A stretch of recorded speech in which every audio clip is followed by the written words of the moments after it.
በድንገት ከእንቅልፎ ሲነሱ ሁለቱም እግሮቹ መንቀሳቀስ አቅቷቸው ቢያገኙ ምን ያደርጋሉ? ኖርማል የእግር ቁርጥማት ምናምን ማስነከስ ነገር ነበርና ሰፈር ያለ ክሊኒክ ነበር እና ስትረስ ነው ይለቅሻል። ሐሙስ ዕለት እንደዚህ ደካም ነገር ስለነበር ክላስም አልነበር አልሄድኩኝም። ዓርብ ዕለት ሄጃለሁ። ከዛ በቃ ቅዳሜ መጨረሻ አልጋ ላይ ዋልኩኝ ማለት ነው። ሰላም እንደምን አላችሁ ውድ የኢታ ቲቪ ቤተሰቦቻችን። ወጣት ስንዱ ወንድሙ ቤት እንገኛለን። ይቺ ጀግና ወጣት ሴት ከዩኒቨርሲቲ ትምህርቷን አቋርጣ እቤት መዋል ከጀመረች ዛሬ ድፍን 10 ዓመት ሆኗታል። እኔ ስታመም እኔ ብቻ ነበርኩኝ የታመምኩት። አያቴ ነበረች በዛን ሰዓትና ድንጋጤ ውስጥ ገብታ ስትሮክ መቷት ነበር። ይከብዳል። ወቅቱ መጀመሪያ የነበረው ጊዜ ሳስብ ጨለማ ነገር ነው የሚታየኝ። ቀጠኔ ላይ አልጋ ያዘች በቃ እንደዚህም ቆም ትሆናለች ብለን አላሰብንም። በዛን ሰዓት እግሯን ፓራላይዝ ነው ያደረጋት፣ እጇን እንዲህ ነው የቆለፋት። በቃ ምንም ማድረግ አልቻልንም። በእነዚህ 10 ዓመት የቤት ውስጥ ቆይታዎቿ ውስጥ የነበሯትን ያሳለፈቻቸውን ከባድ ጊዜያቶች ልንጠይቃት እንዲሁም ደግሞ ከሰሞኑ የጀመረችውን ቢዝነስ ልናስተዋውቅ ከዚህ ከቤቷ ተገኝተናል። ልጄ በጣም ጠንካራ ልጅ ናት። ያው መቼም ያጋጥማልና 10 ዓመት እንደዚህም ብትሆን ከዛ በኋላ ምን ሊነኝ ሆነ ብላ ማጥል ልጅ ናት። እንደዚህ አይነት ሰው ወይ የሰውን እርዳታ እየጠበቀ ነው። እሷ ግን እንደዚህ አይነት አትፈልግም። በራሷ ሰርታ ማግኘት ነው የምትፈልገው። አልፋ ተርፋ ለኔ ትረዳኛለች ማለት። እስከ ፍጻሜው ድረስ አብራችሁ የምቆየው ነው ራሂል ነኝ። ወደ ባለ ታሪካችን ቤት አብረን እንሂድ። ተከተል።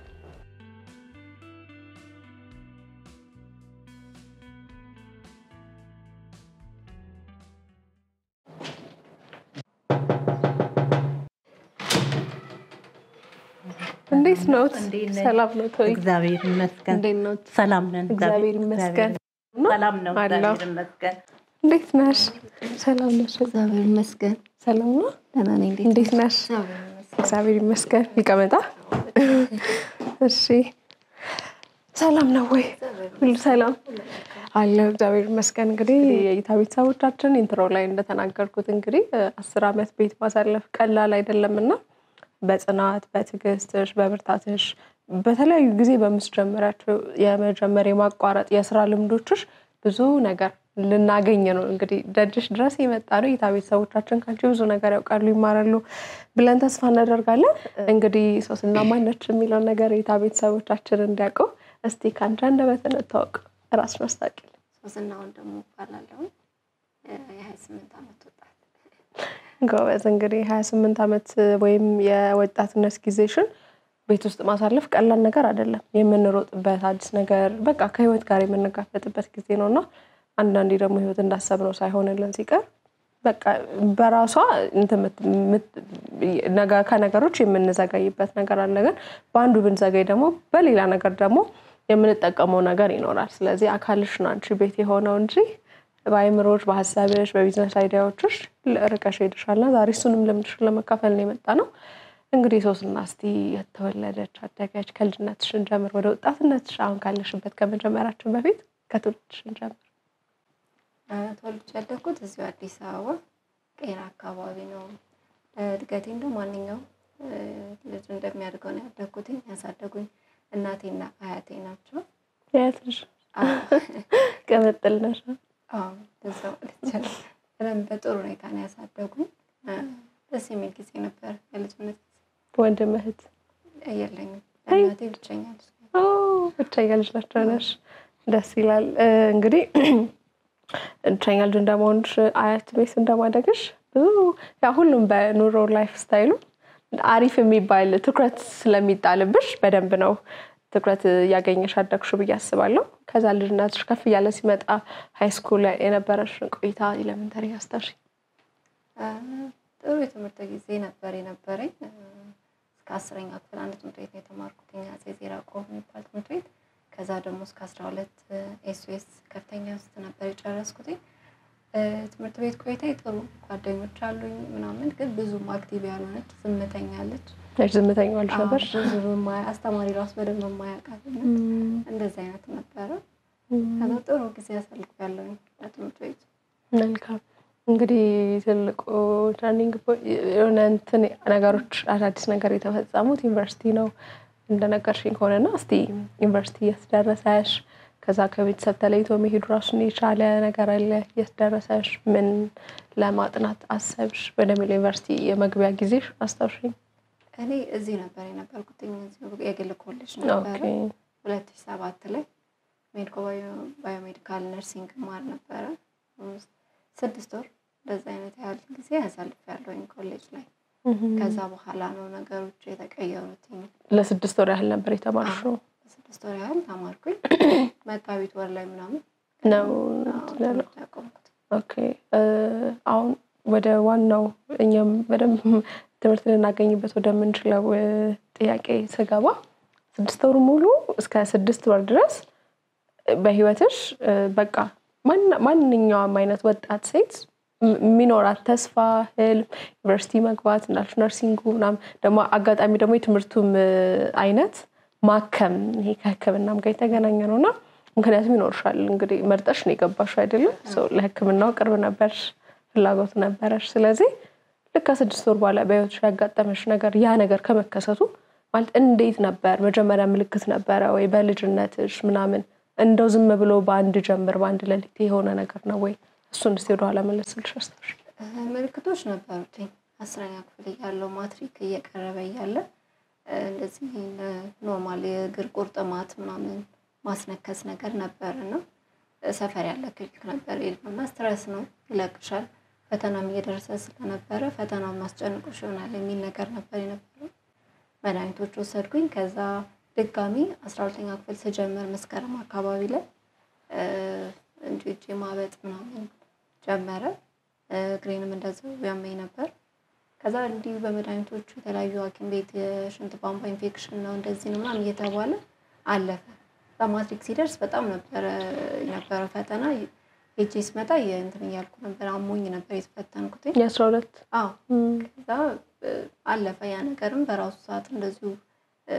ጤና ጣቢያ ምንም በሚሄድ ለቀቀ 2007 ላይ ግን እስከ መጋቢት ደህና ነበርኩኝ ማለት የተለየ ምልክት ነገር የለውም የህመም ምልክት ግን ሰውነቴ በጣም ኦቨር ይጨምር ነበር በጣም ወፍሬ ነበር አዎ እንደዛ ነገሮች ነበሩ ግን ህመም አልነበረብኝም ረጅም መንገድ ወክ አደርጋለሁ ቄራ ነው ሰፈሬ ሙሉ ወሎ ሰፈር ነው ሜዲኮ ያለውና እዛ ሂጄ ራሱ እግር መጣ ነበር ህመም አልነበረም ጥሩ ጊዜ ያሳልፍ ነበር ትምህርቱን በጣም ወድጄ ነበር እየተማርኩ የነበረው ማበጥሽ ትኩረት አልሰጠሽም ማለት አልገረም ድሮ ወፍራም ነበርሽ ወይስ ድንገት የመጣው ፍራት ነው 8ኛ ክፍል በኋላ ሰውነት መጨመር ጀምሬያለሁ ግን ይሄኛው ግን በጣም ነበር ይወፈርኩ የነበረው እና ያው በቃ ይወፈርኩ ነው እንጂ ህመም ስላልነበረ የተለየ ቦታ አልሰጠሁትኝም ከዛ ጥሩ ጊዜ ትምህርት ላይም ጥሩ ነበር ወድጄ ነበር ከተለየው 12 እስከ 12 ካሳለፍኩት የበለጠ አክቲቭ ነበርኩኝ ትምህርቱ ላይ ደስ ይል ነበር ሁሉ ጊዜ ደግሞ የምመኘው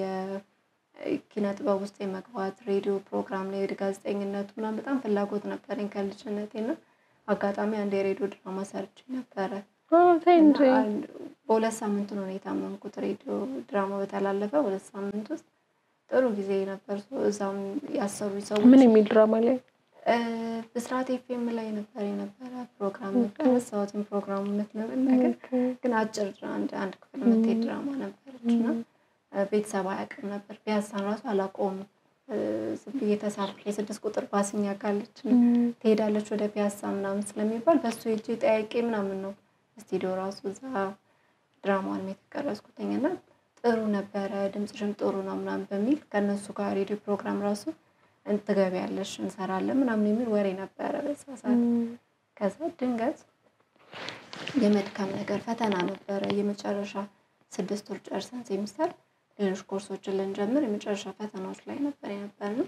መድከም ነገር ነበረ ሲሄድ ሰውነቴ ይዝላል ድንገት በጣም ሰውነቴ የእግሬን ያሳክከኝ ነበር በጣም በቃ በጣም አካሹ ማትረክ አይነት ነገር ከውስጥ በጣም ነበር የሚበላኝ የነበረው ሁለቱም እግርሽ የቀኝ እግሬ ነበር በዛ ሰዓት የነበረው ከዛ ሮብ ቀን አስታውሳለሁ ሮብ ቀን የዩኒፎርም ሰርተን ነበር ትምህርት ቤት እና ልጆቹ አምጥተው እኔ አልሄድኩም ነበር ልቀበል አምጥተውኝ ክላስ ሄድኩኝ ተቀበል ሐሙስ ዕለት እንደዚህ ደካም ነገር ስለነበር ክላስም አልነበር አልሄድኩኝ ዓርብ ዕለት ሄጃለሁ ከዛ በቃ ቅዳሜ መጨረሻ መጋቢት 26 ማለት ነው መጨረሻ አልጋ ላይ ዋልኩኝ ማለት ነው እና በማል ግን ክሊኒክ ምናምን ሄድ ነበር ያጥንት ብርድ ነው እኔ ማሳየው ምልክትና ህመሙ እነሱ ደግሞ አላገኙትም ነበር በወቅቱ ብቻ እንደዛ አለፈ። እንዲህ ነው ተብሎ የተነገረሽ ነገር አልነበረም። ኢቭን በሽታ የታወቀው እኔ አልጋ ላይ ወደ 6-7 ወር ቆይቼ ምናምን ከዛ በኋላ ዘውዲቱ ምናምን ክትትል ሄጄ ነበረ። እዛም ራሱ ምንም ይሄ ነው የተባለ ነገር አልነበረም። ቴራፒ ብቻ ነበር ያዘዙት ከአጥንት ጋር የተያዘ ጉዳይ ነው ምናምን ብላ ቴራፒ ረጅም ጊዜ ሰራው። ቀን በቀን እየሄድኩኝ ቅዳሜና እሑድ ብቻ ነው የማልሄደው። ከሰኞ እስከ ዓርብ እሄድ ነበረ። ከዛ ሲያየው ቴራፒ የሚያሰራኝ ይሄ ሌላ ኬዝ ይኖረዋል። ምክንያቱም እንትን ማለት ጀመረ። አልጋ ላይ ሆኜ ተረከዜ ውሃ ቋጠረ።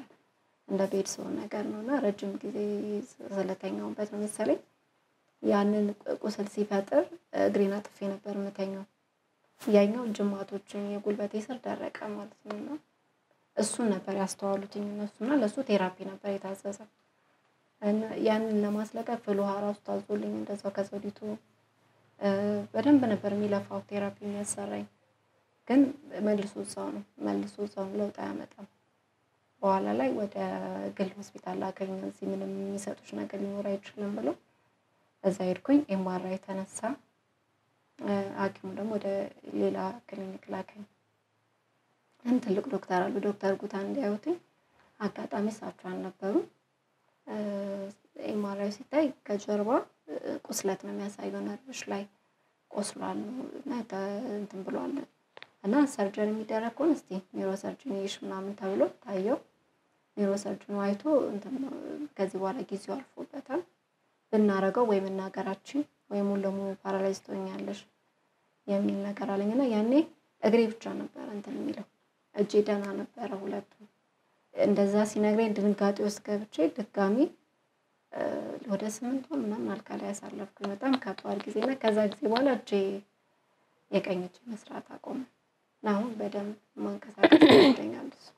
ጭራሽ መደንገጥሽ ሌላ ህመም። አዎ በወቅቱ በጣም ተስፋ አድርገሽ ሄደሽ የሆነ ጥሩ ሆስፒታል ምናምን የተሰጠኝ መልስ ያ ሲሆን በቃ ድንጋጤ ውስጥ ነበር የገባው። ድጋሚ ከባድ ጊዜ አልጋ ላይ በጣም ከባዱን ጊዜ አሳለፍኩ። አሁን ለኢንተርቪው ከሰዓት አንፃር ምናምን እንዲመች አይደለ ሆነ ሄደ እንዲሆንኩኝ ጥርጥር አድርገን እናወራዋለን እንጂ ያንዳንዴ የምታሳልፊያቸው ሌሊቶች ቀናቶች ማሰብ መገመት አይከብድም። ከባድ ነው የሚሆነውና እንዳልሽው በጣም ትምህርቱን ወደድሽው። ስፔሻሊ ከማትሪክ 12ኛ ክፍል በኋላ ደግሞ ወደ ትምህርትሽ ላይ አክቲቭ እየሆንሽ እየጓጓሽ ህይወት እየገባሽ ፕላን እያደረግሽ ምናምን በመጣሽበት ለመሮጥ በምትዘጋጅበት ሰዓት ቤት የሚያውል ነገር ሲከሰት ከባለፈው አይደለም ከትላንትናው ወርና አመት እንኳን አሁን ያለሽበት የስነ ልቦና ጥንካሬ ይለያያል አይደለም። ያኔ በልጅነትሽ ግን እንደው በነበርሽበት ምድሜ ቢሆን ግን ምን አልሽ ማለት በሰዓቱ ምን አልሽ? ያው ኦሬዲ ሊከፋሽ ነው የሚችለው ልትል ግን ምን ነበረ ከራስሽ ጋር የነበረው ወይ ከፈጣሪሽ ጋር የነበረው ግብግብ እንዴት ተቀበልሽ ያንን ነገር? አሜን በቃ ማለት አልጋ ላይ እውላለሁ የሚለው ነገር ለሳምንትም ይሁን ለቀንም እምድናለሁ የሚል ተስፋ እንዳለ ሆኖ ግን ያቺን ጊዜ ያሳለፍሽበት የነበረውን ነገር የተቀበልሽበት ስሜት እንዴት ነበረ? በወቅቱ መጀመሪያ አካባቢዎች ላይ እርግጠኛነት መመለስ ወደ ትምህርት መመለስ ቤተሰብ ነው እንጂ ደነገጠው ያን ያህል ድንጋጤ ውስጥ አልነበርኩኝ። ግን እየቆየ ሲመጣ ጊዜው የረዘመ ሲመጣ ጓደኞቼ ክላስ ጨርሰው የሆነ እየተማሩ እንደዚህ ደረስ ምናምን ስደውላቸው ያኔ ይሰማኝ ነበር። በጣም ከባድ ነበር። ለሰማሽ የምታውቁ ከትንሽ ቀን በኋላ መፍትሄ ማግኘት አይቀርም ወደ ክላስ እንደምትመለሽ ነው። እንደዛ ነበር ማስበው። ኢቭን ተሽሎኝ ነበር እንትን ብሎ ይሄ ክላስ ያቆምኩ ወይ ታመምኩ ሰዓት በ3 ቀን ምናምን ጸበል ሄጄ ተሽሎኝ ነበር። ቆሜ ራመድ ነበርና በቃ እንመለሳለን ነው ዊዝድሮ ልሞላ ምናምን አልኩኝና እንደ አዲስ ወይ ቀጣይ አመት ልጀምረው እንደዛ አይነት ነገር ነበር የነበረው። ከዛ ግን ድጋሚ ሰኔ ወር ላይ ነው ድጋሚ 1-2 ወር ካረፈ በኋላ ሰኔ ወር ላይ ሰኔ 10 ለመጨረሻ ጊዜ መራመድ ያቆምኩበት ቀን ማለት ነው። ህመሙ እንትን ድጋሚ ተመልሶ የመጣውና ሁለተኛው እስኪመጣ ድረስ እኔ እርግጠኛ ወደ ክላስ እንደምመለስ ወይ ደግሞ በቃ ሌላ ክላስ ፊልድ ወይ ቀይራለሁ ምናልባት ይሄ ካልሆነ ምናምን የሚል ነበር እንጂ ድንጋጤ ውስጥ አልነበርኩኝ። ግን የሚገርመው ነገር ብዙም የተስፋ የመቁረጥ ጊዜዎች እኔ ጋር አይቆዩም። ወዲያው ነው እቀበላቸዋለሁ። እግዚአብሔር ይመስገን የኔ ስራ ሳይሆን እሱ በራሱ የሆነ ነገር ሲመጣ የሚያበረታኝ ነገር አለ። በቃ ሌላውን አልፎ ይሄ ሆኗል በቃ ወደፊት ሌላ ነገር ነው ማሰብ እንድረሳው እንዳልጨነቅበት ኢቨን በሽታው ከባድ ነው ሰርችም ሳደርግ ምንም የማያቸው ከባድ ነው ያለ መድኃኒት ምንም ያህል ጊዜ መቆየታችን ስቃይ ያለው ብዙ ሀገር ድረስ ወደ አሜሪካ ህንድ ሄደው ታከመው ኢትዮጵያ ውስጥ ያሉ ሰዎች ምንም ያን ያህል ለውጥ ያላመጡ ያለ መድኃኒት ምንም መንቀሳቀስ የማይችሉ ሰዎች አሉ። እኔ ግን እስከ 10 ዓመት እንግዲህ መድኃኒት አልወስድም በራሱ ነው በቃ ለውጦችን ያመጣ ምንም የሰላም እንቅልፍ ነው የምተኛው ህመሞች አይመጡብኝም እና እነዛ ነገሮች እንዳልጨነቅበትና ሌላ ነገር እንዳስብ ነው ፈጣሪ ያደረገኝ እግዚአብሔር ይመስገን። ይባስ እንደውም ተመስገን እንድትይ ካንቺ ባሱትን ማለት በአንዳንድ ኬዝ ውስጥ ያሉ ሰዎች የሚከፍሉትን ዋጋ ስታይ አንቺ ደግሞ ከዛ መድኃኒት ረፍት ማግኘት ስታይ ተመስገን ታያለሽ። ህመሙ በስነ ስርዓት በግልጽ ይሄ ነው የተባለው ምንድነው? እስከ ቅርብ ጊዜ ድረስ ኤምኤስ መልቲፕል ስክለሮሲስ ከተሳሳትኩ እንደዛ ነው የሚባለው የነርቮች መቆራረጥ ነው። ሴሎቻችን ነርቮቻችን እንደ ባዕድ ቆጥሯቸውና አታክ ይደራረጋል ይቆራረጣል መልቲፕል የሆኑ ኬዞችን ያመጣል ወደ ብሬን ኮታ አይን እስከ መከለል ድረስ ምናምን ያደርሳል። እኔ እስካሁን ድረስ ኤምአርአይ በሚነሳሳት ብሬን እስካሁን ድረስ ምንም አታክ አልተደረገም። ከዛ ደግሞ አሁን ቅርብ ከአመት አንድ አመት ሊሆን ነው ሰዎች ግዴታ መታከም አለብሽ ምናምን ብለው ወደ የሁልሽት የሚባል ክሊኒክ ሄጄ ነበርና የደም ምርመራ ተደርጎ ሁለት አይነት ነው ወይ ኤምኤስ ነው ወይ ደግሞ ኤንኤምኦ የሚባል ከሱ ጋር የሚመሳሰል አለ እና እሱ ደም ምርመራ ተደርጎ እኔ ደም ምርመራ ብቻ አድርጌ ተመልሻለሁ ኤምአርአይ ታዞልኝ ነበር። በወቅቱ የቤትም እንደዚህ አይነት ጉዳዮች ሲፈጠሩ መሄድ አልቻልኩኝም እና የሚያሳየው ደግሞ ውጤቱን ባየሁትኝም ሰርች ምንም ስናደርገው ኤንኤምኦ የሚባለው ነው የሚባለው ተመሳሳይ ነገር ነው ኬዙ እና ረጅም ጊዜ ቴራፒ የሚያስፈልገው ህክምና የሚያስፈልገው ማለት ነው። ስለዚህ 10 ዛሬ አጋጣሚ ሆኖ ነው እንግዲህ እኛም አላወቅንም ነበር እንግዲህ ስንመጣ ዛሬ ድፍን መጋቢት ቅድም እንዳልሽኝ በ26 አይደለ በቃ አልጋ ላይ የሆንሽ የነበረውና ጓደኞችሽ እኩዮችሽ በሰዓቱ ወይ ግራጁዌት አድርገው ሊሆን ይችላል ምናምን ከዛ ምን ከዚህ በኋላ እንዴት ነው ማለት ህይወቴ እንዴት ነው የሚለው ነገር እንዴት ነበር ፕላን የምታደርጊው? በቃ ተስፋ አለ የሆነ ቀን እንደሚቀየር ተስፋ አለና ዛሬ ላይ ግዴታ ነገ መስራት አለብኝ የሚለው ነገር ላይ ነው ራስን ለማብቃት ጊዜውን ዝም ብሎ ላለማሳለፍ በመሬት ውስጥ ተስፋ መቁረጥ ውስጥ እንዳለመቆየት ራሴን በደንብ እንተናላለሁ።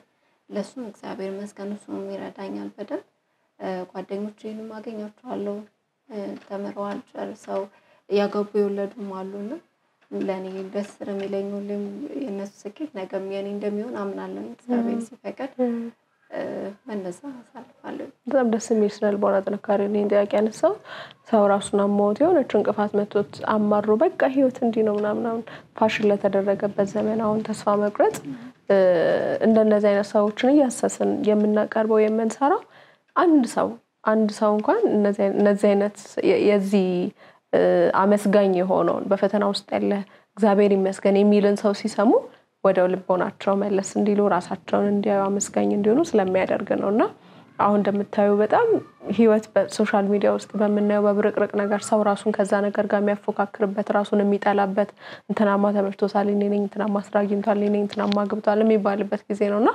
እንደነዚህ አይነት ደግሞ ፈተና ህይወታቸው በፈተና ተሞልተው ግን ተመስገን የሚሉ ጠንካራ ሰዎችን እያሰስን የምናቀርበው ቢያንስ አንድ ሁለት ሰዎችን እንኳን ቢያንስ ነው ከዛ በላይ ብዙ የሚበረቱ እንዳሉ እናውቃለንና ለዛ ነው ኢንተርካሬሽን እንዲጋባባቸው ነው ጥያቄ ያነሳውልሽ። በ10 አመት ውስጥ ዛሬ አጋጣሚ ድፍን 10 አመት ነው በዚህ ድፍን 10 አመት ውስጥ በህይወትሽ ምን ተማርሽ? አንድ እኔ አሁን ብዙ ጊዜ ሰማለሁ ሰዎች ተስፋ ይቆርጣሉ አንድና ያየሁት ነገር በህይወቴ ሁሉም ሰው የራሱ ፈተና አለ የራሱ የሚያልፍበት የሆነ መንገድ አለ። እኔ ምናልባት በጤና የሆነ ተፈተንኩት በጣም የተመቻቸ ጤንነት ውስጥ ሀብት ውስጥ ሆኖ ደግሞ የሆነ ጉድለት አለ የሚፈተንበት እና ሁሉም የየራሱ ፈተና አለው እና ያንን ፈተና እግዚአብሔር የሆነ ነገር ሲያመጣ እኛ ላይ ተማምኖብን ነው እንድናልፈው ነው። ህይወትም ትርጉም የሚኖራት ደግሞ ኖርኩኝ ሞትኩኝ ከሚሆን የሆነ ነገር እንዲያጋጥሙኝ እንደዚህ አሳልፌ እንደዚህ ብለሽ የምታወሪው ነገር ሲኖር ለሌሎች ምሳሌ የሚሆን ነገር ሲሆን ህይወት ትርጉም አለው። ያለዛም ሰዎች እንደሚሰሯቸው ሮቦቶች እንደመሆን ነው የኛ ህይወት ምንም እንትን አይልም። እንደዚህ አይነት ነገሮችን ጠንክረን ካላለብን እና አንድ ዋና ነገር የተማርኩት ነገር ሰዎች ሁሌም ተስፋቸውን በፈጣሪ ላይ ማድረግ፣ በሰዎች ላይ አለመመካት፣ ከሰው አለመጠበቅ፣ እምነታቸውን ሁሉ ነገራቸውን አምላካቸው ላይ ማድረግ እና ስንወድቅ ደግሞ አንዳንዴ ችግሩን ብቻ ማየት አይደለም መልካም ነገሮችን ማየት። አንድ ሰው ሲወድቅ ጭቃ ላይ ከወደቀ ጭቃ ይዞ ነው የሚነሳው አይደል? መልካም ደግሞ ወርቅ የሚገኘው ደግሞ ከጭቃ መሃል ነው። እኔ ራስንም እንደዛ ማድረግ ማሰብ ነው። የሆነ ነገር ስወድቅ የሆነ ነገር ይዤ እነሳለሁ። ከወደኩበት ነገር መልካሙን ነገር ብድግ አድርጎ ይዞ መነሳትን እሱን በደንብ በህይወቴ ውስጥ አግኝቼበታለሁ እና እግዚአብሔርን ተአምር፣ እግዚአብሔር ቸርነት፣ እግዚአብሔር ሁሌም ቤትም ቦታ እንዳለ በደንብ በእርግጠኝነት ይሄ ነገር ህይወት ውስጥ ባይኖር ምናልባትም አላስተውለውም የእሱን ቸርነት አግኝቼበታለሁ በደንብ። እውነት ነው። እኔ ደግሞ ምን ተማርኩኝ? የሰው ልጅ ምንም ፕላን ብናደርግ በቃ ምንም ብንራቀቅ ብዙ ነገር ብናስብ ኤኒ ታይም ምን ህይወታችን ላይ ሀፕን ሊያደርግ እንደማይችል ስለነጋችን እንደማናውቅና ተሰባሪ እንደሆነን አይደለ? የሆነ 10 ሆነሽ መንገድ ትጀምራለሽ፣ 10ሩ መጨረሻ ላይ ደርስ ይችላል። 5ቱ ነገር ሁለት ከዛ ደግሞ ከኋላ ቀር ያልኩ ሰው ደግሞ ከፊት ሊሆን ይችላል፣ ከፊት ሆነ ያልኩ ሰው ከኋላ ሊሆን ይችላልና በምን አይነት ሁኔታ ውስጥ ምን ሊፈጠር አንችልምና ዛሬን መኖር፣ ዛሬን መልካም መሆን እንዳለብን ከዛ ደግሞ እንደዚህ አይነት ነገሮች ሲያጋጥሙ ደግሞ ልክ እንዳንቺ ጠንካራ ብርቱ መሆን እግዚአብሔርን ቸርነት ማስተዋል እንጂ እንደውም ለምን ላይ ሆነ ብሎ ማማር እንደሌለብን ተምሬያለሁኝ። እዚህ ቤት ስንት ሰው ይኖራል? ሁለት ነው። አንቺና እናትሽ? መልካም። የእናትሽስ ይህን ፈተና የመቀበል ጽናታቸው እንደ እናት እንግዲህ ይከብዳል። አንድ ልጃቸው ግን እንዴት ነው ያንቺን ብርታት ያንቺን ጥንካሬ ሲያዩ የሳቸውስ? የኔ እናት በጣም ጠንካራ ናት፣ በጣም ብርቱ ናት። እኔ ስታመም እኔ ብቻ ነበርኩኝ የታመምኩት። አያቴ ነበረች በዛን ሰዓትና ድንጋጤ ውስጥ ገብታ ስትሮክ መቷት ነበርና 6 አመት ነው የታመመችው አያቴ። የምርሽ ነው?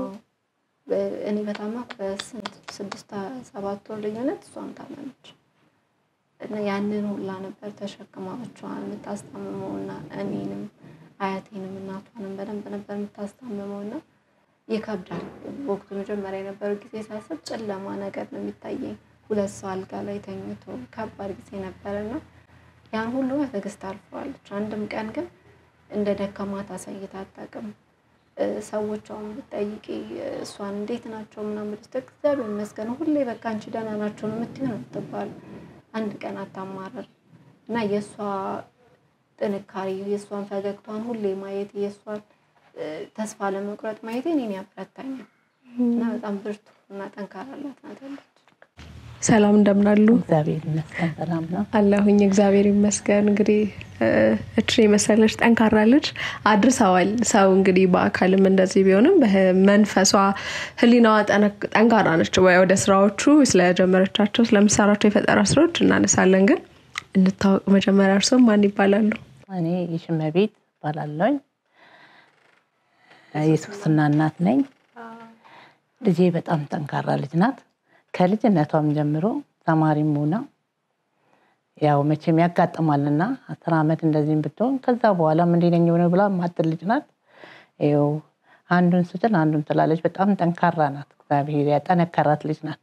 በእውነት እኔ ልጄ ጎበዝ ልጅ ናት እላለሁ። ምክንያቱም እንደዚህ አይነት ሰው የሰውን እርዳታ እየጠበቀ ነው። እሷ ግን እንደዚህ አይነት አትፈልግም። በጣም በቃ በራሷ ሰርታ ማግኘት ነው የምትፈልገው። አልፋ ተርፋ ለኔ ትረዳኛለች ማለት ነው። አንድና ብቸኛ ልጄ ናት። በጣም በቃ ጠንካራ ናት። እግዚአብሔር አጠንክሯታል በእውነት። እኔ እንደዚህ ጠንካራ ልጅ ማንንም የዛሬ 10 አመት እንግዲህ ሆናት አሁን ከታመመች 10 አመቷ ነገ 10 አመቷ ድፍን መጋቢት 27 ከአልጋ ከያዘችበት ቀን ማለት ነው። እና ጎበዝ ነበረች። እኔ ከ1 እስከ 12 ስትማር በቃ ምንም ነገር እንደዚህ በትምህርቷም ቢሆን በቤቷም ስራ ቢሆን በጣም ጎበዝ ናት። እና እናቴ ነበረች ያው በሷ ታመም ደንግጣ ከሞቴ 3 አመት ሆናት። ታመመች ስትሮክ መታት ደነግጥ እና እናቴ ነጋዴ ነበረችና እሷን ስታግዝ ከልጅነቷም ማለት እንትን ያለች ልጅ ናትና በጣም ጠንካራ ልጅ ናት። እንግዲህ ይሄ ብርታትና ጥንካሬ ያው ከፈጣሪ ነው፣ ከጥሎ ደግሞ ካስተዳደግ ነው ሊሆን የሚችለውና እስቲ ሶስናን ያሳደጉበትን መንገድ ከልጅነቷ አንድ ልጅ እንደመሆኗ ስለ ልጅነቷ ያሳደጉበትን መንገድ አስተውሱኝ። እንግዲህ አንድ ልጅ ናት። ይሄን ያህል ልጅ እግዚአብሔር ከመጀመሪያው ሲፈጥራት እንዲህ ነው። እኔ በእውነት ልጅ አንድ ቀን ቆንጥጣና ተገርፋ አታውቅም። ከልጅነቷም ጀምራ ከልጅነቷም ነው። እኔ በቃ በሁሉ ነገር እግዚአብሔር ያጠነከናት ናት። በእምነቷም ሆነ በምኗም ከልጅነቷ ጀምራ በቃ እውነት እኔ እንዲህ ነው ልል አልችልም። ያውንም ቢሆን እንጂ በራሷ ነው እንዲህ ልጅ ተገርፎም ገርፈሽም ምንም ብለሽም ላይሆንልሽ ይችላል፣ መንገድ ሊስት ይችላል። እሷ ግን እንደዚህ አይነት ልጅ አልነበረች። በቃ እግዚአብሔር ከትምህርት መጣች ወደ ስራ ነው። አያቷን ልታግዝ ገበያ ነው የምትነግደው፣ ወደ አያቷ ነው የምትሄደው። ልጅነቷም ጀምራ ነው። በጣም እንጃ እግዚአብሔር እንግዲህ በትምህርቱም ከ1 እስከ 12 ስትማር እንደ ወርቃም አታውቅም። ያው ይመጣ ሲላ ፈተና ይመጣ የለም ልክ ትንሽ 12 ክፍል ላይ ሲል ከዛም 6 ወር ነው ኮሌጅ የተማረችው። ይሄ ጉዳይ ልክ ሲፈጸም ሲደርስ ህመሙ ሲጀምራት እንደ እናት እንዴት ነበር ፈተና የተቀበሉበት መንገድ? በጣም በዛን ሰዓት ላይ በጣም ነው የደነገጥነው። እንግዲህ እናት አይደለም ምንም እንትንላል ነው ምንም ሐኪሞችም አላወቁላትም በወቅቱ ላይ። እግሯን እንትን ይላታል፣ ያማታል፣ ስትሄድ ብዙ መንገድ እንትናትል እግሬን እያለች 10ኛ ክፍል እንደተፈተነች ነው 11ኛ ክፍል ከጀመረች እንደገባች ህመም ጀመራት። በቆማ ነበር እና ቀስ እያለ ነው እንትን እያለው 11ኛ ክፍል ገባም እንደዛ ያው ጸበል ምናምን እያልን በቃ እንደውም ጸጉሯ ሁሉ እንትን ሲል ጸጉሯን ቆርጠን ምናምን በቃ በቁርጥ ጸጉር ሆነችና 11 ገባ እንደዛ ሆነች። እንደገና 12ኛ ክፍልም እንደዚህ ስትል እያለች እያመማት ልክ በቃ ትሄዳለች፣ ግን አላቋረጠችም። እያመመች እግሯን ግን መሄድ ያቀጣታል። እንሄዳለን ሐኪም ቤት ይሄን ነው ይላሉ። ምንም መፍትሄ የሌለው ነው። ግማሹ ጭንቀት ነው ይላታል ጭራሽ፣ ግማሹ ደግሞ የኩላሊት ኢንፌክሽን ምንም በሽታዋን ሊያቆላት አልቻሉም። እግሯን መሄድ ነው የሚያቀጣት፣ መድኃኒት ብቻ ነው የሚታዘዝላት። እንደዛ ስትል ልክ መጋቢት 27 አልጋ ያዘች። እንደገና ደግሞ በጸበል ምናምን ብለን እግዚአብሔር ይመስገን ብለን ትንሽ እንድትና ድጋሚ ማትሪክ ተፈተነች። ያው ያቋረጠች ሄደች ቀስ እያለች ድጋሚ ማትሪክ ተፈተን 2007 ላይ ነበር ማትሪክ ተፈተን። ያንን ፈተና ውጤቷንም ሳታውቀው ነው እንደገና መልሶ ሰኔ ላይ ጣላት። ሰኔ ላይ አልጋ ያዘች። በቃ እንደዚህም ትሆናለች ብለን አላሰብንም። በዛን ሰዓት እግሯን ፓራላይዝ ነው ያደረጋት፣ እጇ እንዲህ ነው የቆለፋት። በቃ ምንም ማድረግ አልቻልንም። ላይ ደግሞ የምተኛበት በቃ በእንደዛ አይነን ስቃይ ነው ያሳለፈችው። 1 አመት እንደዛ ስቃይታ እንደገና ጓደኞቿ ዩኒቨርሲቲ የገቡ ልጆች ነበሩና እንደ አጋጣሚ ከእንትን ሲመጡ እንደዚህ በሰፈር ልጆች ሰምተው አንዳለ አብሯት የሚማር ሰፈር ልጅ ሲነግራቸው ግልብጥ ብለው መጡ። ሲያዩ በቃ ምንም አይነት ነገር በቃ እኛ ጸበል እናምጣና ቡና አርጋይ ብለው ነው ቤት ውስጥ እንድትጠመቅ ያደረጓት። ወደዛ ሰፈር ልጆች ናቸው። ከዛ ቀናለች በዛ እያልን ያው ተመስገን ያን በዊንቸር ይሄ ቀርቶ እንደሞ በወከራ ቤት ተንቀሳቀሳለች። እንግዲህ ፊዚዮቴራፒስቶችም ዘውዲቱም አልቀረም ብዙ ነገሮች ታይቷል። ግን መፍትሄው ከፈጣሪ ነው ብለን እንጠብቃለን። እስካሁን ባወራችሁኝ ቀደም ሶስና ስትለይ ነበር በጸበሉ ትንሽ ጋፕ ነበረው ብላለች። አሁንም እርሶና በዚህ ልክ በጸበሉ ልዩ ጥቅንትኖች ከታዩ ምልክቶች ድህነቶች ከተገኙ እዛ ላይ በደንብ የመበርታቱ ነገር እስከመጨረሻው ነበር? መላለሳለሁ በብዛት በትራንስፖርት ነው። ያኔ 2 አያቴም ስለነበር መመላለስ ነበር። ተቀምጬ ተመኩትኝ አንድ ብቻ ነው ወደ 1 ወር ከምናምን ቃጠላ ማርያም ተቀምጬ ነበር። ሌላ በመመላለስ ስራ ስሰራ ወይም ሰው ነገር ሲያደርግ ገንዘብ ስታገኝ ግዴታ የትራንስፖርት እንትን ስላለው እየሄድኩ በዛ መላለስ ነበር። እንግዲህ በእነዚህ 10 ዓመታቶች ውስጥ ከህመሙ ጎን ለጎን ደግሞ እንዳሉት ማዘር ጀግናነሽ ጎበዝነሽ ያለው ነገር እንዴት ነው አምኜ መቀበል ያለብኝ ብለሽ ራስሽን አሳምረሽ ቀጥታ ደግሞ ወደ ስራ ነው የገባሽው? እንዴት ነው ቤት ውስጥ ሆኜ ልሰራ የምችለው ስራ የሚለው ነው ያሰብሽው? ደግሞ በጣም የህሊና የስነልቦና ጠንካራነትን ይፈልጋል አይደል?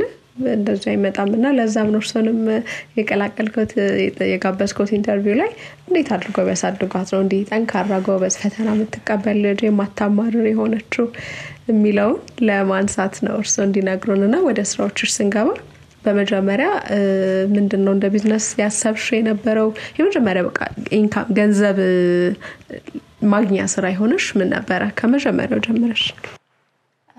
መጀመሪያ ሰራሁት እንትን ነበር ዳቦ ቆሎ ቤት ውስጥ መስራት እና ለመጀመሪያ ጊዜ ዳቦ ቆሎ ሰራኛ ቤት ተሰርቶ ማያውቅም ጭራሽ አንዴ ብቻ የሆነ 18 ዓመት አይ ቲንክ ከመታመሜ ከጥቂት ወራት ከአክስቴ ልጅ ጋር ክረምት ላይ ሰርተን ነበር ለመጀመሪያ ጊዜ አዩት ያኔ ከዛ የሚጠበሰው ነበር ዳቦ ቆሎና እሱን እንደውም ልጀምር ስላቴ ማዘር አይሆንም ምናምን ብላኝ ነበር ከብዳላችሁ ምናምንና የሚዳመጣል ምናምን ስዳመጥ ብዙ የጠርሙስ ሰብር ያለኝ ቤት ውስጥ ራሱ እንዳምጣለሁ ብለሽ የጀመርኩት ገንዘብ ለማግኘት ብዬ ሳይሆን መጀመሪያ ቁጭ ስል አንዳንድ ምንድነው ስራ ይፈታኝ ምሮ ሲጣመጫዎች ይሆናል አይደል ቁጭ ስል ችግሮቼን ቀን በቀን ህመሞቼን ነው ማሰብ መጀመሩና እሱን ለመርሳት ያክል ነበር ከዛ ስል ሲሸጥ ምን ሲል ስሞክር አድካሚ ነው አቆመዋለሁ ይደክማል ከኔ ጋርም ስለማይሄድ አንዳንዴ እሱን አቆም ከዛ ደግሞ በወረቀት ዩቲዩብ ላይ ሳይ በወረቀት የሚሰሩ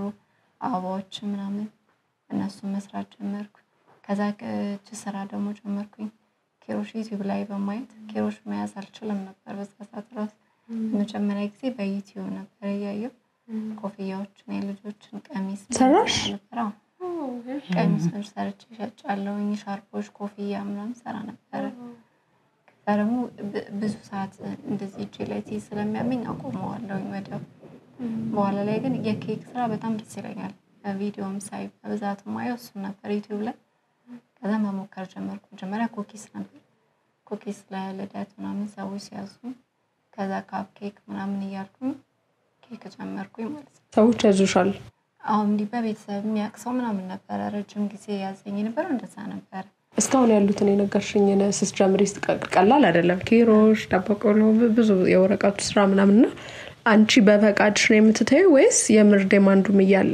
የሚሸጥ የሚገዛሽም ሰው እያለ ነው አንቺ ስላልፈልግሽም ስላልቻልሽ ብቻ የምትተዩ ወይስ ገበያው ላይ መፎካከሪም ወሳጅ ስለሌለ ነበር የምትተዩ?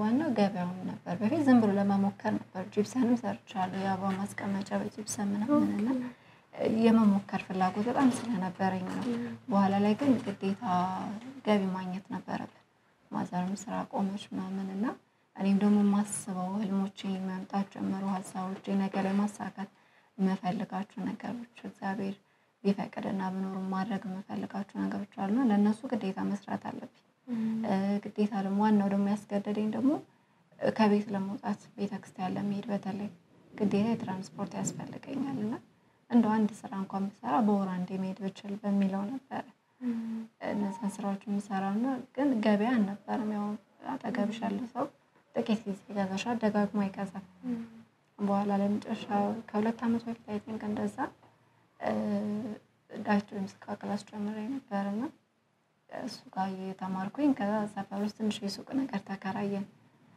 በሰበቡ ለኔ መውጫ እንዲሆነኝ ሚል እና እዛ እየሰራሁኝ ምናምን እያለ ምን እየሸጥሽ ዳቦ ቆሎ አምባሻ ካከር ነበር ምናምን በጎን ደግሞ ማዘር ምግብ ምናምን አድርጋ እንሰራ ነበር በኋላ ጊዜ ስራ እንዲመቀዝቀዝ ጀመረ ብዙ ገበያ ያለበት ቦታ ማን ነበርምና በጣም ውጥረት ውስጥ ገባሁኝ የቤት ኪራይ ምንም ነበር ድንገት ቪዲዮ ቲክቶክ ላይ አገዙኝ ነገር ብዬ ለቀኩኝ ኩኪስ እንዲያገዙኝ ምናምን አይሚ ሚስቶ ልጅስ እሷ አየች ቪዲዮውንና እሷ ቪዲዮ ሰራችልኝ የዛን ጊዜ በደንብ ገበያ መምጣት ጀመረ እና ዮኒ መርኪያ ነበሩ ምናምን እነሱም ሁሉ ተባበሩ ከኩኪስና ዳቦ ቆሎ ረመዳን ነበር አጋጣሚ ፋሲካ ረመዳን ነበር ጥሩ ጊዜ ነበር ሰራው በኋላ ኬክም ደርቤ ሚኒ ኬኮችን ከዛ የልደት ኬኮችን መስራት ጀመርኩኝና ቲክቶክ ላይ በደንብ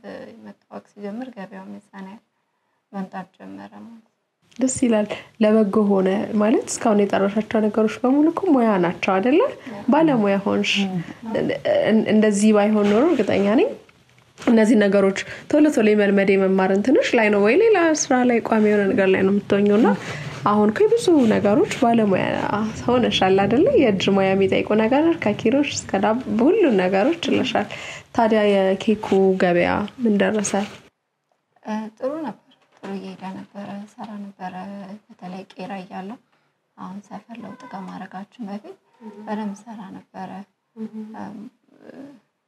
ከዛ የቤት ቅየራው ነገር ሲመጣ የርቀቱ ነገር ነው ወደዚህ ወደ አራብሳ መምጣታችሁ ራቀ በጣም እና ትንሽ ደግሞ ሰፈሩም ገባ ያለ ነገር ስለሆነ ለዴሊቨሪ ምንም ስለሚያስቸግር ሰዎቹ ራቀ ምንም ስለሚባል ኬኩን ትንሽ እንትን አደረኩት። ርቀቱ ብቻ ሳይሆን የገደበኝ ኬክ ስሰራ እጄን መታመም ጀመርኩ። ሌላ አዲስ ህመም ውሃ ይቋጠራል ይላላጣል ምናምን እጄና አንድ ሳምንት ሰርቼ አንድ ሳምንት ግዴታ ማስታመም አለብኝ። አለርጂክ የሆነብሽ ነገር አለ? እንግዲህ በግላብ ነው ብዛት የምሰራው ምን እንደሆነ አልገባኝም እስካሁን ድረስ የሆነው አለርጂኩ እሱ ጫናም ሲበርግጥ አሁን ላይ በሌሎች ነገሮች አየዋለሁ። ረጅም ሰዓት የሆነ ነገር ከያዝኩኝ ውሃ የመቋጠር ነገር ምናምን አለ። እሱ አንድ ድሽ ሁለቱም ላይ ስለዚህ በዛ ምክንያት የመንገዱን ብቻ ሳይሆን የድሽም ተደርቦ ኬኩን ለጊዜው ታወት እንድታረጋ አስገደደሽ። በእነዚህ ሁሉ ሙያ ስትጀምር ስታቆም እንደው ምን ይላሉ እንደ እናት ልጆት ይሄንን ሁሉ ሙያ ማለት ጥንካሬው ስነ ልቦና ከዛ ደግሞ ሙያዎቹን እንደዚህ ደፈር ብላ ስራ ስትጀምርስ ምን ይሏታል? እርሶ ስገዛ በጣም እኔ እግዚአብሔር እንደዚህ እንሰጣት በጣም እንትናለው ድንቅ ነው። ይሄን አገልግሎን ጀምር ስትለኝ ኧረ ተይ ቆይ ይቅርብን ላሄድ። ምክንያቱም እዚህ ጋር አንድም ነገር ዛውን እኛ ቄራ ሆነን እንሰራ ነበር። ኬኩም ደህና እየሄደላት በቃ ረፍትም እንትኑ ያግላው በያረገች ምንም ያደረገ እንደና ሰው ለምዶላት በጣም ነው የሚወዱን። እዚህ ጋር ግን ስንመጣ አንደኛ ነገር የእንትን ነው እንደምንም ረዳት ምንም መቅጣት ትቻለሽ። እኛ መንገድ ወደ እርቀት አለው በቃ የሚያዝሽ ሰዎች በጣም ከርቀት ነው። ይሄ ደግሞ ፒስታን መንገድ ብዙም ነገር ስለሆነ እንደገና ደግሞ አንዳንዱ ያው በራስሽ እንትን የሚላለ የትራንስፖርት የርቀቱ ጉዳይ ነው ገበያውን ሊያቀዘቅዘው ይችላል እንጂ ሌላ ነገር እግዚአብሔር ይመስገን በጣም ነው እኔ ፈጣሪ ማደንቀው። እንዴት አርጋ ነው ይገርመኛል። ኬኮቿን እንደምታያቸው ፎቶ ላይ ያለው ኬክ በጣም ነው የምትጠበበው። ኬኮች በጣም ነው እኔ እግዚአብሔርን የሰጣት ላለኝ። ምክንያቱም አንደኛ ነገር አሁን እንደልብም አንድ አይነት ነገር ለምን ካልሰራ ደግሞ መኖር አይቻልም። እዚህ ቅርብ እንኳን በተክርስቲያን ላይ ትራንስፖርት ያስፈልጋል እንደልቧ ተራመድ ማኛ ማርያም ቅርባችን ናት። አሁን ግን መውጣትን እንትን የትራንስፖርት ጉዳይ እዚህ ለቅርብ እንኳን እንትን የሚጠይቅሽ 300 ምናምን ባጃጅ ነው የሚሄድልሽና ያ ነገሮችን ነው እንጂ እሷ ለምን ረዳቱን ቀጥታ መስራት ይቻላል። ይሄን ያርግ ይሄን ያያደረግሽ ግን የቦታ ርቀት አለው አንደኛ ነገር። ሁለተኛ ነገር ደግሞ ትራንስፖርት እንትን ብለን እንደምን ብለሽ ቦታ ርቀብ እንትን ትልኪላቸዋለሽ። ግን አቅሙ ምን ያህል እዛ ላይ ምን ያህል አርገሽ አንቺ ምን ያህል ላይ እንትን ትያለሽ ምንም ነገሮችን እንትን አይልምና እግዚአብሔር እንግዲህ እሷን እኔ በጣም ይሄንን ስለሰጣት በእውነት ነው የምለው እኔ በጣም ፈጣሪ ነው የማመሰግነው። እውነት ነው በጣም ይስነልባና ተንካራነት ይፈልጋል። እግዚአብሔር ገበያው አንዳንዴ ተስፋ ያስቆርጣል አይደል? ኬተሪንግ እንዴት አሰብሽው? የምግብ ስራ ያው የምግብ ቪዲዮ እያዩ ከሚደሰቱ ሰዎች ውስጥ አንዷ ነኝ። በጣም ነው የምወደው ደስ ይለኛል ስራውን እወዳለሁኝ። ግን እንዳሁን ካለው ሁኔታ አንፃር ደግሞ ይሄ ትንሽ ሲወጣ ማርኬት ላይ አስቸግርም ለዲሊቨሪ ምንም አይፈላሽም። ኬክ እዚህ ከመጣሁ ሰርቻለሁኝ ኬኮች እና አንድ ጊዜ በቃ የሆነ ነገር ተደራራቢ ኬክ ሰርቼ ተበላሸ። ኮረኮንች ስለነበረ ወደቀ እንትን ሲልና እንደዚህ አይነት ነገሮች ሲደጋገሙ የመንገዱ ርቀት ደግሞ እዛ ሲበላሽባቸው ሲደርስ ምናምን ያ ነገር ተስፋ ስለሚያስቆርጥ አቁሜው ነበርና እዚህ ቁጭ ስትይ ደግሞ ስራ ስትወጪ ምናምን ገንዘብ ማጣቱ ብቻ አይደለም ብዙ ነገሮችን ሌላ ትኩረት ላይ እንዳሰብሽ ያደርግሻል እና ግዴታ መስራት አለብን የሚል ሳስብ አገልግል በፊትም ማዘር ብትጀምሪ ምናምን ስለነበረ አሁን ላይ ለመጀመር እንግዲህ ሞከረን እንግዲህ እንደ እግዚአብሔር ፍቃድ ጥሩ ይሆናል ብዬ አስባለሁ። እየሰራን ነው እንግዲህ ከሰሞኑ የኬተሪንግሽን ማስታወቂያ ሶሻል ሚዲያውን አጥለቅልቀሻል። ከፌስቡክ እስከ ቲክቶክ በደንብ ተጽዕኖ ፈጣሪ የሚባሉ ፔጆችን ግለሰብ ቲክቶከሮችን እየመጡ ኬተሪንግሽን ስራሽን እያበረታቱ እያስተዋወቁልሽ ነው ያለውና እንዴት ነው ሄድ ባብ ምን አይነት ውጤት አየሽበት የሚለው ነገር? በጣም ጥሩ ምላሽ ነው ብዙ ሰዎች እየሰጡኝ ያሉት። ስራ ማዘዙን ብቻ ሳይሆን እየደወሉ በእኔ እንደ ጥንካሬ ምን ያህል እንደተደሰቱ ሲነግሩኝ ሲያበረቱኝ በርቺ ሲሉ ያ ነገሩን ደስ ይላል ከስራውን ባሻገር ማለት ነውና እንዲሆናለን ብዬ አልጠበቅኩኝ የሚገርመው እኔ ከእናቴ ጋር ልንጀምረው ስራውን እሑድ ቀን በቃ ሰርተን በእኔ እንትን እላለሁኝ እንለቀዋለን ምናምን ቲክቶክ ላይ እያልኩኝ አርብ ቀን ነው ሪቪው አዲስ ሄደው እንትን ያለልኝ ቲክቶክ ላይ አስቀምጦልኝ ማስታወቂያ ይሰራልሽ ነገር ብሎ ማለት ነው እና ግራ ነው በቃ እግዚአብሔር ፈቃድ አለበት ማለት ነው ከዛ እሱ እንደውም እሱ ኬኩን ነበር የሚያውቀው ከዚህ በፊትና ኬኩን ምናምን ሲለኝ ይሄኛውን አስተካክለኝ አሁን ኬኩም እየሄደ ስላልሆነ ብዬ ይሄን ሰራ ጥሩ መልስ ሰጠ ቲክቶክ ላይም በደንብ ብዙ ሰዎች በጣም ነው ያበረቱኝ በጣም እንደዚሁም ፌስቡክ ላይ ብዙ ፔጆች ላይ ተለቆ እኔም እንደውም ማውቃቸው ሰዎች ሼር አድርገውት ነው የማየው አንዳንዶቹን እና በጣም ደስ ይላል ብቻ ያለው ምላሽ ደስ ይላል እግዚአብሔር ይመስገን ደስ ይላል እንግዲህ አንድ ኬተሪንግ ነው የተቸገርሽው ቦታ መራቅ ነው ቀደም ከካሜራ ጀርባ እየነገርሽ የነበረ ትንሽ ከከተማው ትንሽ ራቅ ማለቱ ምናምን እንደ ልብ ያለውን የከተማ ላይ ገበያ ለመቆጣጠር አልተመቸም እንጂ ፈላጊ እንዳለ አይደለም በርቀቱ ምክንያት እንዳሉብሽ ነገርሽኛል ግን ያንን ነገር ለማገዝ አሁን አንዳንዴ ስናዝ ስንገዛ ኤክስትራም ለማለት ለሰፖርት ብለን የምናደርጋቸው ነገሮች አሉ ትክክለኛም እንዳልሆነ ወይ ኤክስፔንሲቭ እንደሆነ ብናቀም ግን በቃ ያን ሰው የሚጠቅመው ከሆነ ሊሆን ይችላል ግን እንደ ቀጣይ ግን እንደመፍትሄ ያሰብሽ ነገር አለ ምክንያቱም አሁን የመጣውን ትኩረት አሁን የመጣውን አሁን የሚደወሉት ስልኮች ቀጣይነት እንዲኖራቸው ወይ ከትራንስፖርት አንፃር ሊሆን ይችላል ለምሳሌ መቅዶኒያ ቅርብ ነው ለአራብስ አይደለም እዚህ መቅዶኒያ አካባቢ ዝክሮችን ወይም ማብላት የሚፈልጉ ልደት ምን ማዘዝ የሚፈልጉ ካሉ ከሶስና ብታዟት ሞር መቅዶኒያ ጋር ያሉትን ነገሮች ደግሞ መታዘዝ ትችላለች ያስባለሁ አይደለ አዎ እንግዲህ ምግቡንም ቀምሰነው ነበረ እጅግ በጣም ነው የሚጣፍጠው እኔ ብቻ ሳልሆን ከካሜራ ጀርባ ያሉትን ቀደም እየመሰከሩ ነበረ ለማስታወቂያ ነው በጣም ነው የሚጣፍጠው ማዘር ማን ነው የሚሰራው እስቲ እሱ ላይ ያላችሁን ኬተሪንጉን ማዘጋጀቱ ላይ ያላችሁን ትብብር ምክንያቱም ጉልበት ይፈልጋል አይደል እንጀራው የሚባል ወጡና እስቲ ስለሱ ንገሩኝ ያለው ለካም ሰራ አብዛኛው ስራ ያው እኔ ቁጭ ብዬ የሚሰሩትን ስራዎች እሰራለሁ የሚንቀሳቀሱን ከበድ ሲል ደግሞ ወጥ ነገር ማማሰል ትልቅ ችግር ነው እሱና መስዋዕት በዛ ሲል ማለት ያነሳለች እንደውም እኔ ብዙ ስራዎች አሉት ከሰር መስራት የምችላቸው እነሱን እሰራለሁ ያው ለኔ ይሄኛው ስራ ጊዜያዊ ስራዬ ነው ለኔ መስመር ከያዘ እናቴ የምትቀጥለው ስራ ነው የኔ የራሴ የሆነ ማሰማው አለ እግዚአብሔር ፈቀደ ማደርገው ማለት ነው እና ግን ጊዜ እስኪያልፍ ድረስ በዚህ መንገድ ነው የሚሄደው ያለተንም ሰራ ደስ ይላል አሁን አንቺ በሳይት ቴራፒ ነው በጣም የሚያስፈልግሽ ላንቺ ኢምፖርታንት ነገር ሜንታሊ መዝናና ነገር ነው ስፖርት ስፒሪቹዋል ምንድነው አንቺ በጣም መታከመሽ ምን ስታደርጊ ነው በጣም ረፍት የምትሰማሽ እኔ በደንብ ውስጣዊ ሰላም ከሆነ ወጥቼ ስገባ የታክሲያን ደርሼ በለጠ ደግሞ ደርሼ ስመጣ ከሰዎች ጋር ተገናኝቼ ቢሆን አቃጣሚ በወራቶች አንዴ ነው ቶሎ አልወጣም እንደዛ አርቄ ስመጣ ጥሩ ሰላም ይሰማኛል እና ያንን ነገር ሁሌ ባደርገው ጥሩ ለውጥ አመጣለሁ ያስባሉ ብዙ ጊዜ ሐኪሞቹም እንደዚህ አይነት ነገሮች ስለሚሉ ማለት ነው አሁን በህክምናው እንዲህ ተብሎ የተነገረ ነገር ማለት ይሄን ብታረጊ እንዲህ ትድኛለሽ እንዲህ ቢሆን እንዲህ ተብሎ የተነገረ ቁርጥ ያለ ነገር አለ የሚሉት በቃ አንደኛ መድኃኒቱ ቴራፒ ነው ሌላ ህክምና እዚህ የለም በደንብ ህመሙ የሚታወቅም አይነት አይደለም ብዙ ህክምና የለውም ውጭም ላይ ቢሆን ሞር ኤክሰርሳይዝ ላይና መድኃኒቶችን ነው የሚያዙትኝና የማይቋረጥ ቴራፒ በሰራ ትልቅ ለውጥ አመጣለሁ ያስባለሁ እንደዛ ለመጨረሻ ጊዜ ቴራፒ ያደረግሽ መቼ ነው አመት ምናምን ይሆነኛል ቲክቶክ ላይ አይቶኝ አንድ ለኔን ስራ ኤላ ሪቪው አስተዋውቆልኝ ነበርና እዛ ቪዲዮ ላይ ያያስ ሰው ቤት ውስጥ ቴራፒ ከፍሎልኝ ሰራ ነበር አንድ አመት አይ ቲንክ እንደዛ ነው ቴራፒ በመታደርግባቸው ወቅቶች ውስጥ ለውጥ ታያለሽ ራስሽ ላይ የተወሰነ ግን አብዛኛው ወይ ስለቆየ የሚሆን አላውቅም ህመሞች ይመጣሉ ሶስት ነው እንጂ የተወሰነ ለውጥ አመጣለሁ እንግዲህ ቴራፒ ባለሙያዎች የታቲቪ ቤተሰቦቻችን ሶስና ከቴራፒ አይደለ አለመራቅ ነው አንዱ መፍትሄና ክፍላችሁን ልታግዟት ከቻላችሁ የለም ባለሙያንም ካላችሁ ደግሞ ለእናንተም ማስታወቂያ ነው ለሷም ህክምና እረፍት ነውና ብታግዙን ኮንታክት ብታደርጉ እናገናኛችኋለን።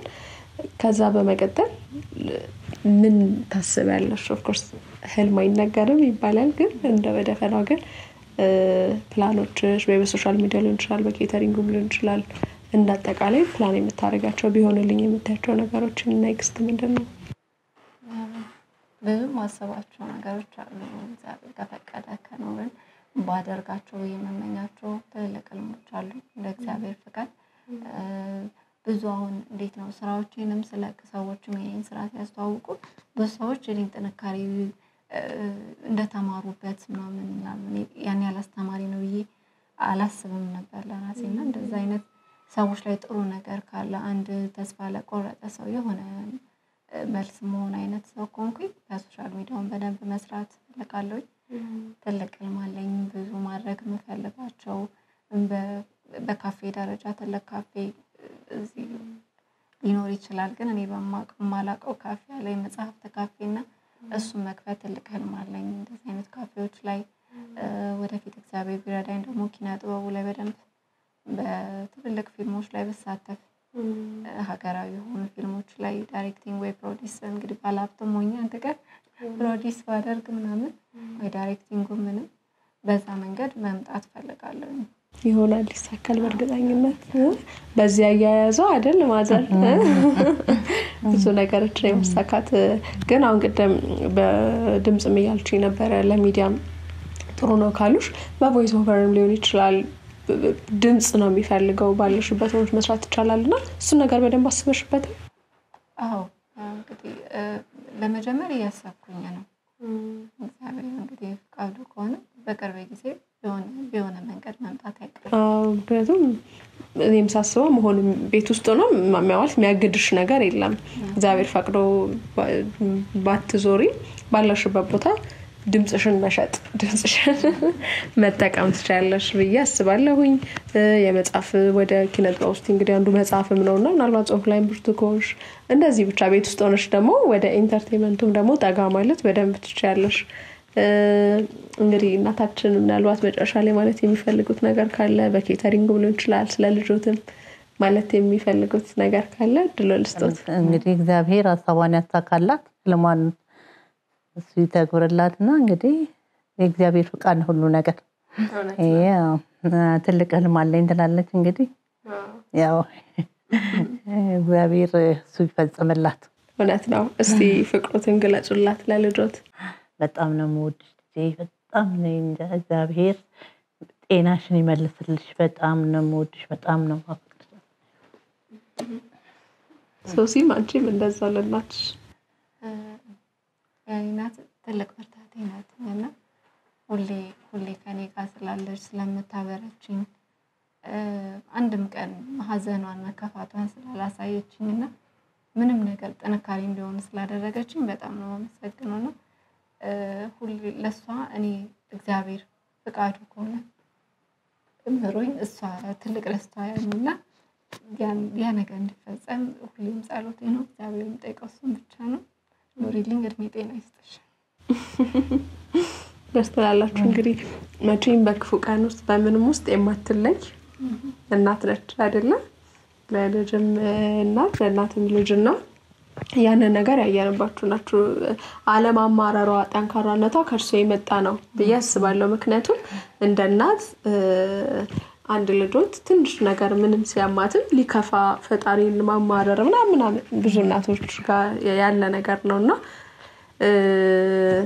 እርሶ ጠንክረው ነው እርሷም እንደዚህ ጠንክራ የመጣው ነገር በጸጋ ተቀብላ ይልቅ እዛ ላይ ከማማረር ይልቅ ወደ መፍትሄው ወደ ቢዝነሱ ወደ አለው ነገር እንድትሄድ ያደረጋትና ያንን ጥንካሬዎትን ለሌሎች እናቶችም ምሳሌ እንዲሆኑልን ብለና ያቀረብኩት። እንግዲህ እኔ አሁን ልክ ነው ውስጥሽ ሊያዝን ይችላል እናት ነሽና ግን የባሰ እንዲህ ነው ያልኩ እየተጨናነሽ ስትይ የባሰ ትጎዳለች።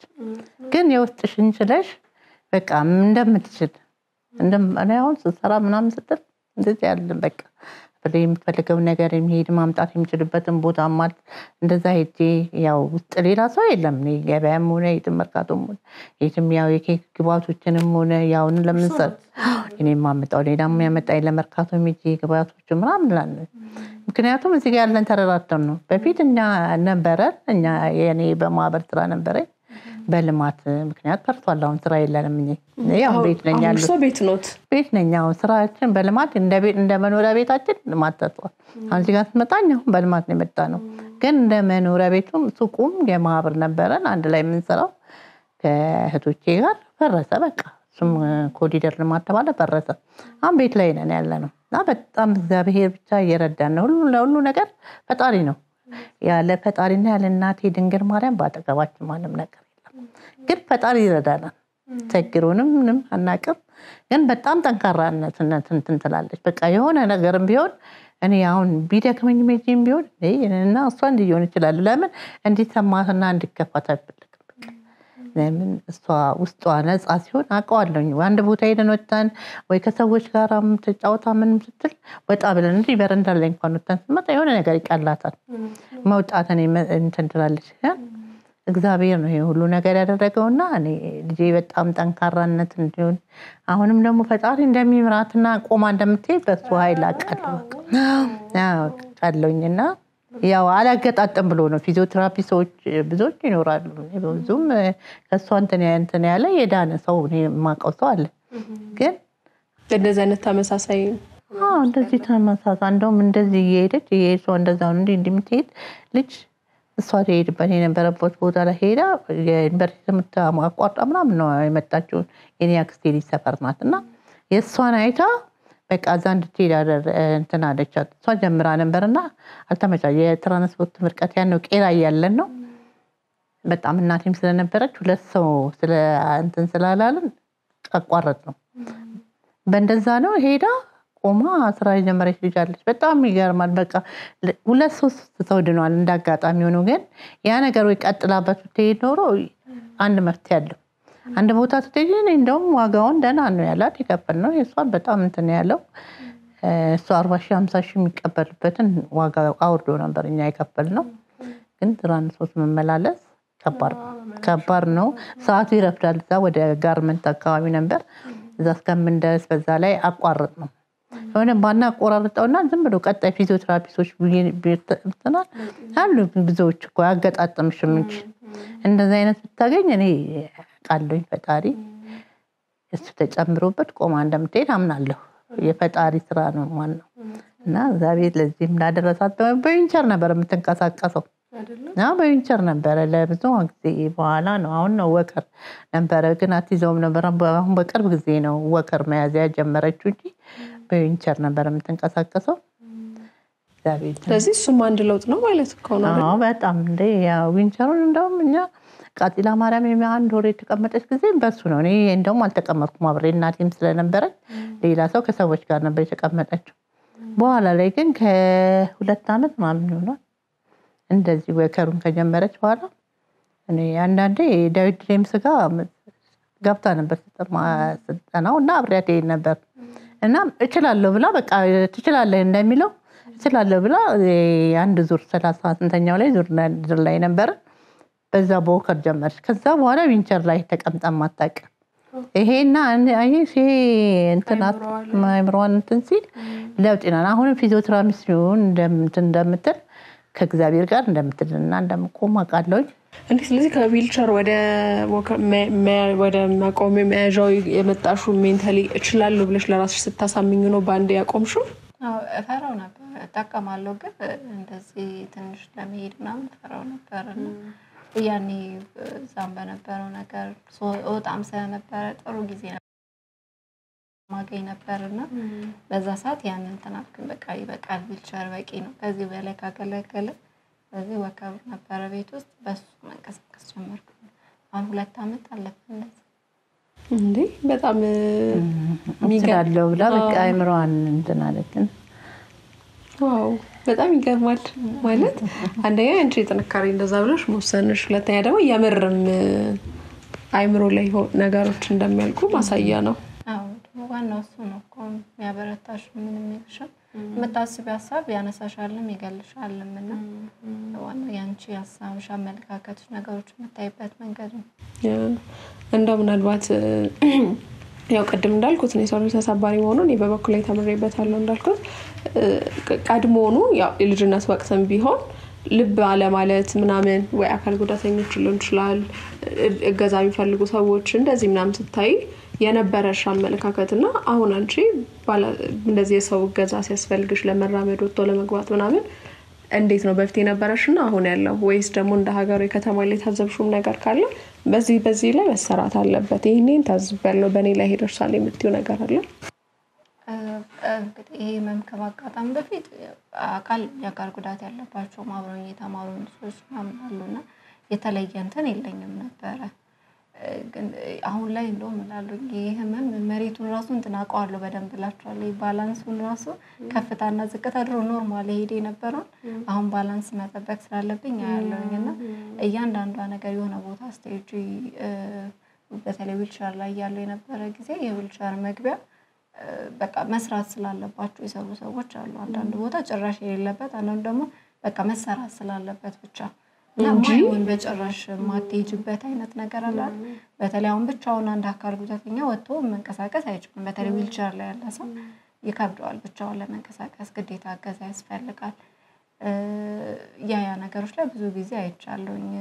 ትምህርት ቤቶች ትልልቅ ኮሌጆች ምናምን ፎቅ ላይ ነው አብዛኛውን ጊዜ የሚሆኑት ሊፍት የሌለባቸው ቦታዎች ላይ ምናምን ግን ሰዎች ሰው ምን እንደሚያከዛው ከተማሪ ውስጥ ምን ሊያጋጥመው እንደሚችል አይታወቅም። ዛሬ ቆሞ ሄደ እኔም በዛ ህይወት ውስጥ ስለነበርኩኝና እያንዳንዱ ነገሮች ታስበው ቢሰሩ አካል ጉዳተኞችን ያማከለ ነገር ቢሆን መንገዶች አሁን ላይ ጥሩ ይመስለኛል። እኔ ብዙም ስለማልወጣ አላውቅም ማለት ከተማው ላይ ያለው ግን መንገዶች ጥሩ ይመስለኛል ያለው ነገር።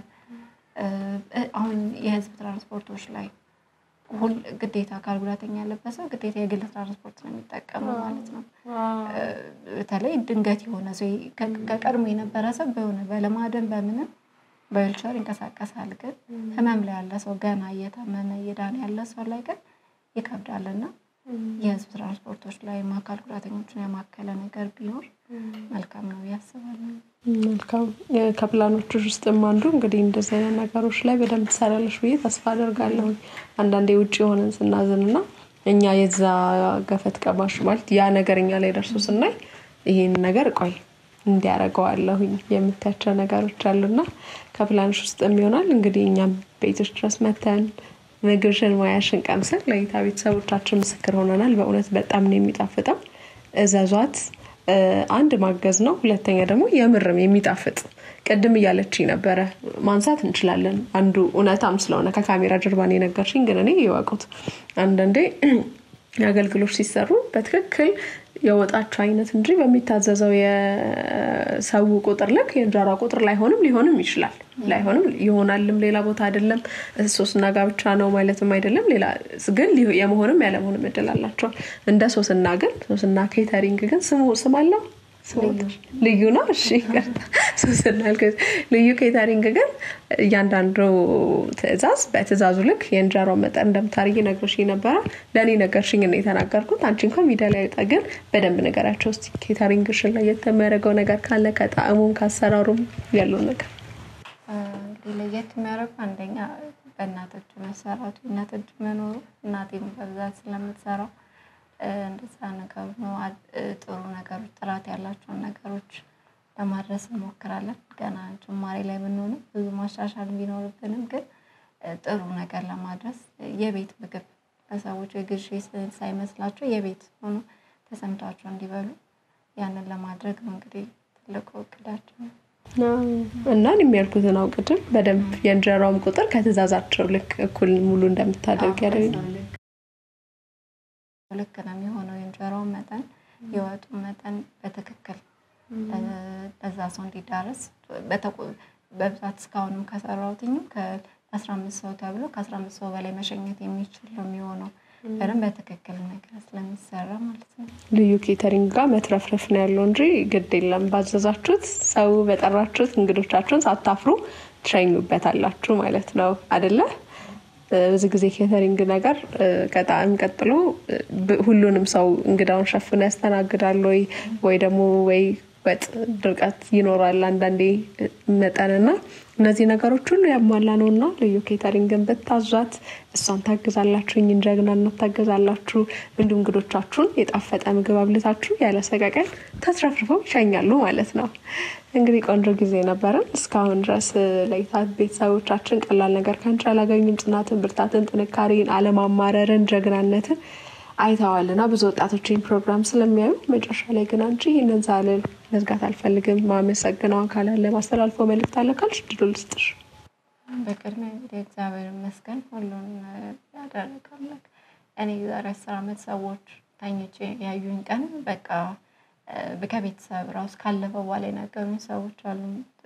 ሲደወል የኔ እንደዚህ ሞታለች ወይ በቃ እንደዛ ነገር ተብሎ የሚጠሩ ያህል ነበረ ይሰማቸው ነበር። በጣም ከባድ ጊዜ ነበርና ያንን አሳለፈልኝ። ጭንቀቴን ሳልሰቃይበት አንድም ቀን ሌሊትም ቀንም ሳልሰቃይ ህመም የለውም። የመጀመሪያ ጊዜ ነበር ግን ያን ያህል አልነበረም። በቃ በራሱ ሰዓት እንትን ይላል። አሁን በዚህ ሰዓት አሁን ምንም የለም። በቃ አልፎ የራስ ምታት ምናምን ስትረስ ምናምን ሲመጣ የሆነ ነገር ካስጨነቀኝ ራስ ምታት ይመጣል እንጂ ከባድ ነገር የለብኝም እግዚአብሔር ይመስገን። ያን ሁሉ አሳለፈኝ እና በህይወት ስላቆመኝ እግዚአብሔር ይመስገን።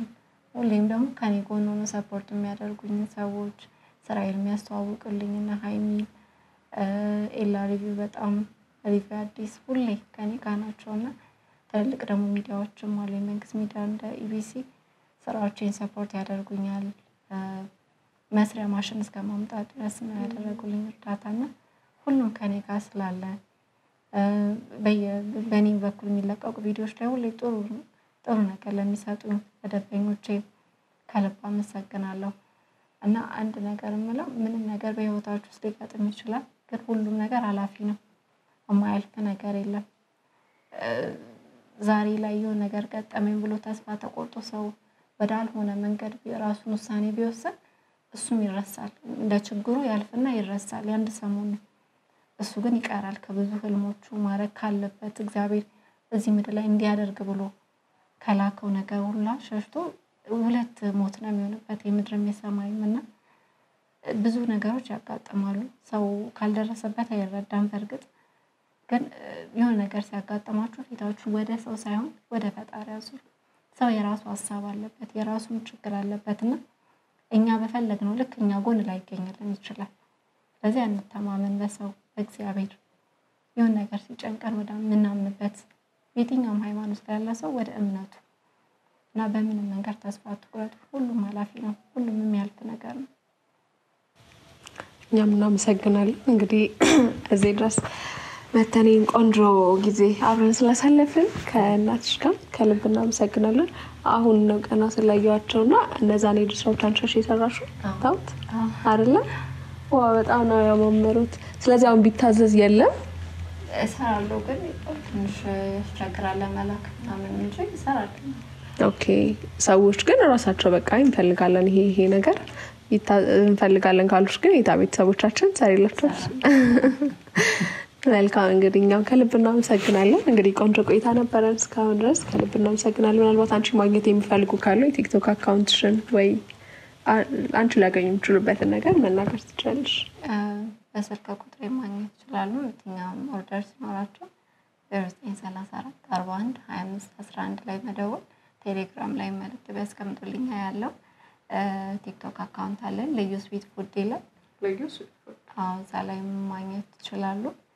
በተለየ ደግሞ እኔ ማገዝ የሚፈልግ ሰው ከስራዎቼም ሰርቼ ራሴንም እንዳሻሽል ከማድረግ በተጨማሪ ደግሞ ወጥቼ እንደገባ የምንቀሳቀስበት ምንም አማራጭ ሆነ የአካል ጉዳተኞች መንቀሳቀሻ ማለት ለጊዜው ቢያንስ እንደሱ አይነት ነገሮች ኖሩ ክላስ መቀጠል ፈልጋለሁ። ባንዱ ነገር በሱ መንገድ ማገዝ የሚፈልግ ሰው ካለ ቢያግዘኝ ደስ ይለኛል።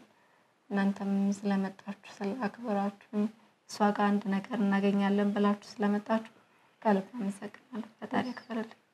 እሺ እንግዲህ ውድ የኢታቲቪ ቤተሰቦቻችን ከወጣት ሶስና ወንድሙ ጋር የነበረን ቆንጆ ቆይታ ይሄን ይመስላል። እንግዲህ በቤቷ ተገኝተን ይሄን የመሰለ ትልቅ ህይወት ስንቅ የሚሆነንን የህይወት ጉዞ አካፍላናለች። አይ ከዚህ በዘለለ ደግሞ እሷንም ማገዝ እንፈልጋለን አንቺ ቀመሹን እኛም መቅመስ እንፈልጋለን ማዕዷን ካላችሁ ከታች በመናስቀምጥላችሁ ስልክ ቁጥር እየደወላችሁ የኬተሪንግ ምግቧንም ማዘዝ እንዲም ቤታችሁ ማስዋብ ማስጌጥም ከፈለጋችሁ እንግዲህ ከታሪኳ እንደሰማችሁት ብዙ የእጅ ባለሙያ ነችና ከሙያዎቿ ውስጥ ይሄንን ብትሰሪልን ይሄንን ብላችሁ ብታግዟት ብትደውሉላት ብታዟት ታደርስላችኋለች ማለት ነው። እየደወላችሁ ጎበዝ በርቺ ጠንክሪ ማለት ትችላላችሁ።